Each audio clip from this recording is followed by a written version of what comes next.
Bonjour à tous, bienvenue dans World War III, une chaîne dédiée à l'écriture et à la lecture de textes courts avec mots imposés. Aujourd'hui, les trois mots sont régime, épouse et sérieux. C'est Alexandre Page qui les a choisis. Un grand merci à lui. J'ai appelé cette nouvelle Transhumance. Badil, le septième fils du baron Lapin, n'avait pas le choix, il devait se marier. Bien sûr, il aurait pu refuser et apprendre un métier pour gagner sa vie. Mais cela aurait été la première fois qu'un lapin travaille, et il n'avait pas la moindre idée de comment faire. S'il voulait être pris en compte dans la succession familiale et toucher chaque premier jour du mois 40, il devait obéir à l'injonction paternelle et s'unir à une inconnue. Il s'était donc résigné et avait demandé à Léon, son valet de pied personnel, de se renseigner sur sa future épouse. Consternation totale pendant le compte-rendu. La dame était fille de marchand. L'horreur. Basile comprenait bien le pourquoi, garantir au baron de bons débouchés commerciaux et une prospérité financière, mais cela impliquait aussi qu'il deviendrait utile, ce qui pour lui, fier descendant de Lapin, revenait presque à travailler. Quelle indignité! Dans sa chambre, avec lit à baldaquin, tapisserie au mur et lourde tenture aux fenêtres, il faisait les 100 pas, de son bureau en bois rare à la psyché ramenée d'Orient, tout en enrageant. Une fille de marchand, une jaune comme on dit des vendeurs de beurre, hors de question. Je préfère apprendre à servir des bières ou pousser des chariots. L'un n'empêche pas l'autre, pensa le valet de pied. C'était l'une de ces nombreuses certitudes in petto que Léon avait chaque jour en regardant évoluer ces êtres convaincus de leur supériorité, et que bien sûr il ne prononcerait jamais à haute voix. Vous vous plaignez de ne plus pouvoir rester avec ceux de votre couleur, les nobles, les sangs bleus? Que devrais-je dire? Je n'en ai aucune. Je suis gris, même pas rouge, gris, terne, presque transparent, un meuble. Sans manifester la moindre expression, comme toujours, il continua d'attendre debout, près de la porte, tandis que son maître n'en finissait plus de maudire son père, le destin, les marchands, la finance et le monde entier. Cela dura ainsi une semaine, mais il fallut bien faire avancer les choses puisque le baron le lui avait ordonné. Basile se décida donc à rencontrer sa future moitié, ce qui veut dire qu'il demanda à Léon de tout préparer pour le voyage. En effet, la fille habitait dans un pays fort éloigné, et c'était une autre raison du profond déplaisir du jeune homme qui ne se voyait pas quitter la résidence familiale pour de bon. Malgré tout, le carrosse fut prêt à l'aube le lendemain. Il s'en serait allé dans les brumes matinales si Badil n'avait pas mis autant de temps à manger, se laver et multiplier les activités de dernière minute pour profiter encore de son chez-soi qu'il abandonnait pour toujours. Le soleil se trouvait haut dans le ciel lorsqu'enfin l'équipage démarra. Un départ salué par tout le personnel et les quelques rares cousins qui s'étaient sentis obligés de venir faire acte de présence, des fois qu'un jour la roue tourne. Il faisait beau et les paysages magnifiques se succédaient, ponctués d'arrêts en hôtel et de déjeuners sur l'herbe. Léon, debout, dehors à l'arrière, comme le voulait son rang, profitait du spectacle et de l'air frais. Il était ravi. Dedans, assis bien confortablement, Basile se désespérait et se lamentait un peu plus chaque instant, ratant tout ce qui aurait pu lui redonner un peu de joie. Enfin, ils franchirent les frontières de leur nouveau pays, Garenne. Ne restait plus que 2 jours avant l'inévitable rencontre, qui filèrent trop vite pour Badil et trop lentement pour Léon.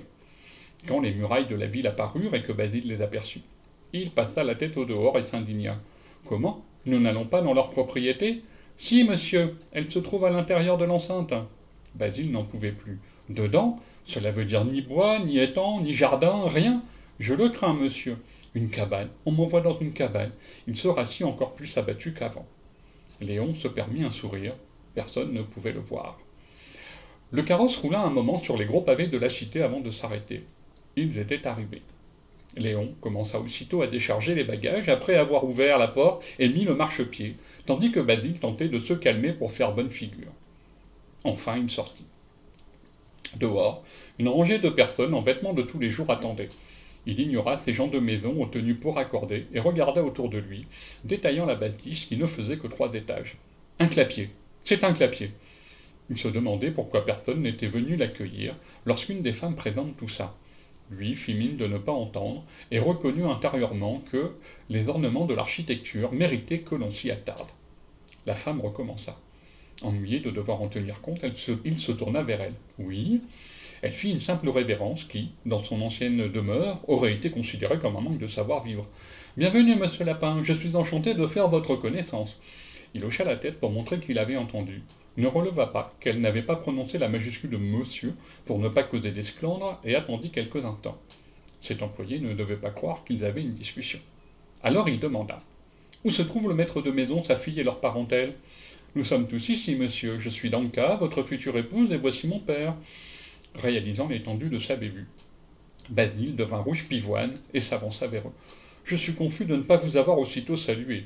Les voyages me tournent toujours la tête, j'avais besoin d'air. Chacun fit mine de croire à l'excuse, et tous passèrent à l'intérieur. Les jours qui suivirent furent assez compliqués pour Basile, qui dut désapprendre nombre de choses et abandonner quelques illusions. Bon an, mal an, il réussit à dépasser ses idées préconçues et trouva sa place au sein de cette nouvelle famille, grâce à l'aide de Léon, qui se permit de lui dire tout ce qu'il pensait de ses anciennes façons.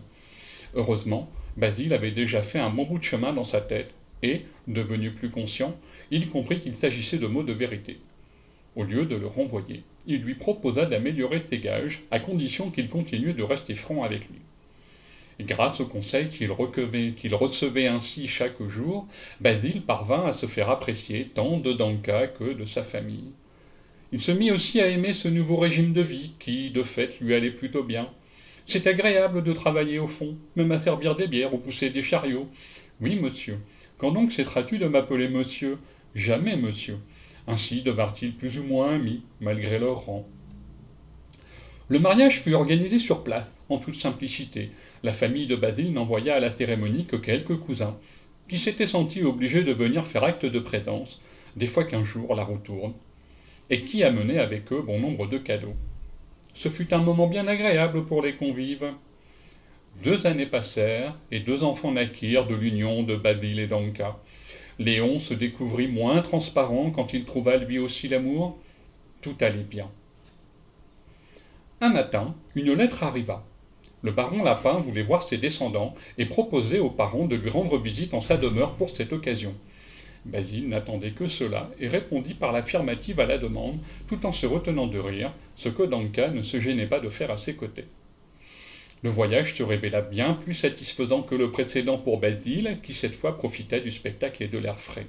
Les paysages magnifiques se succédèrent, ponctués d'arrêts en hôtel et de déjeuners sur l'herbe, moments de complicité partagée.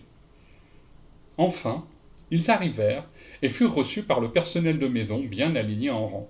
Ce n'est qu'une fois qu'ils eurent tous quitté le carrosse que le baron condescendit à sortir les rejoindre.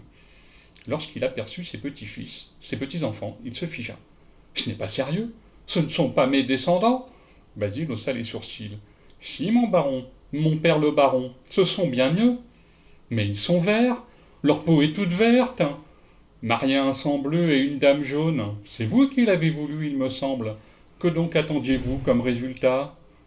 Le baron, vert lui aussi, mais au sens figuré, fit demi-tour, s'en retourna chez lui et referma en claquant la porte. Comprenant qu'ils n'étaient plus les bienvenus, Danka et Basile remontèrent en carrosse avec leurs enfants. Ils allèrent à un hôtel qu'ils avaient réservé en prévision d'un tel dénouement avant de rentrer chez eux, y vivre heureux. Et c'est ainsi que les lapins de Garenne se mirent au vert. C'est fini. J'espère que mon histoire vous a plu. Si oui, n'hésitez pas à aimer, laisser un message, partager et me suivre. Je vous mets le lien du blog pour la version écrite juste en dessous. Avant de nous quitter, il me reste encore à vous dire que la prochaine fois, c'est encore un Alexandre qui nous donnera les 3 mots qui nous emmèneront en voyage. Ce sont les mots cochon, tigre et Star Wars. Merci de m'avoir écouté, au revoir et à bientôt.